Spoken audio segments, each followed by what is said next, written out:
Russia Ukraine যুদ্ধের জটিল প্রেক্ষাপটে আন্তর্জাতিক অঙ্গনে নতুন আলোচনার জন্ম দিয়েছে হোয়াইট হাউসে অনুষ্ঠিত ট্রাম্প-জেলেনস্কি বৈঠক।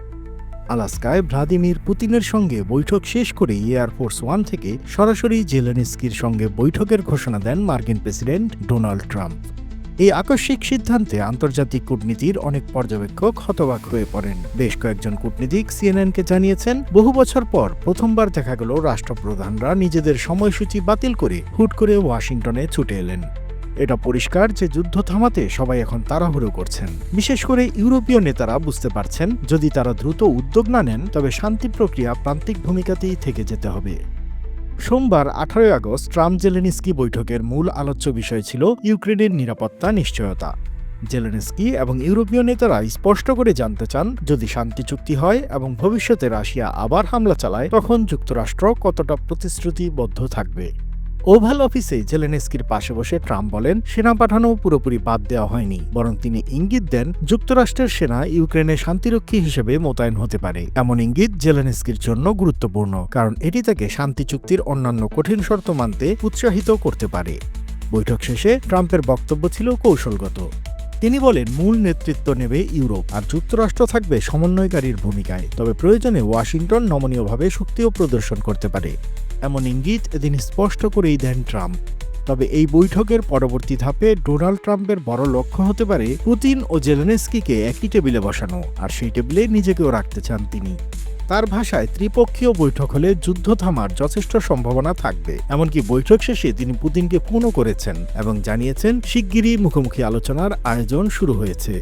কিন্তু আন্তর্জাতিক বিশ্লেষকরা ইতিমধ্যেই প্রশ্ন তুলে ফেলেছেন বিভিন্ন গণমাধ্যমে, আর তারা বলেছেন, পুতিন কি সত্যি এমন বৈঠকে বসবেন? কারণ বিগত কয়েক বছর ধরেই তিনি এ ধরনের উদ্যোগ এড়িয়ে চলেছেন, আর তাই এ বিষয়ে আন্তর্জাতিক মহলেও সন্দিহান। তবে এই মুহূর্তে ইউরোপীয় ইউনিয়নের নেতাদের জন্য বিষয়টি শুধু ইউক্রেন নয়, বরং সমগ্র ইউরোপ মহাদেশের নিরাপত্তা। ফরাসি প্রেসিডেন্ট ইমানুয়েল ম্যাক্রো প্রস্তাব দিয়েছেন, আলোচনায় একজন ইউরোপীয় নেতাকেও অন্তর্ভুক্ত করতে হবে। তার মতে এটি আসলে ইউরোপের ভবিষ্যতের নিরাপত্তার প্রশ্ন।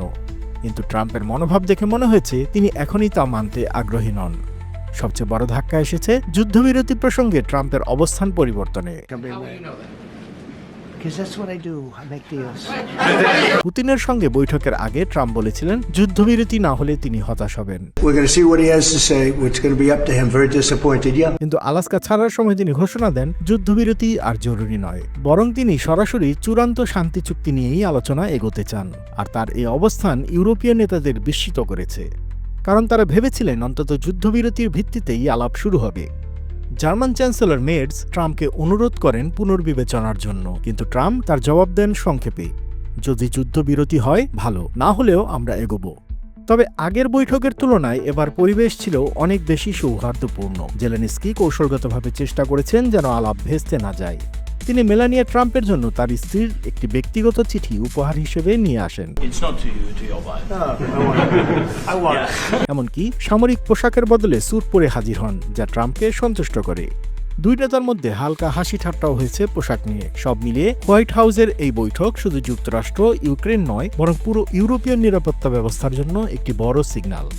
এখন পুরো বিশ্ব কিছু প্রশ্নের উত্তর মেলানোর অপেক্ষায়, আর তার মাঝে অন্যতম, ট্রাম্প কি সত্যি ইউক্রেনে শান্তিরক্ষী সেনা পাঠাবেন?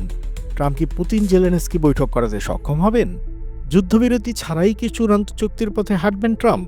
এই প্রশ্নগুলোর উত্তর এখনও অজানা। তবে নিশ্চিত একটা বিষয়, সোমবারের বৈঠক বিশ্বকে জানিয়ে দিয়েছে ইউক্রেন যুদ্ধের ভবিষ্যৎ নির্ভর করছে কয়েকজন প্রভাবশালী নেতার টেবিল আলোচনার উপর, এবং সেই টেবিলের কেন্দ্রে এখন ডোনাল্ড ট্রাম্প।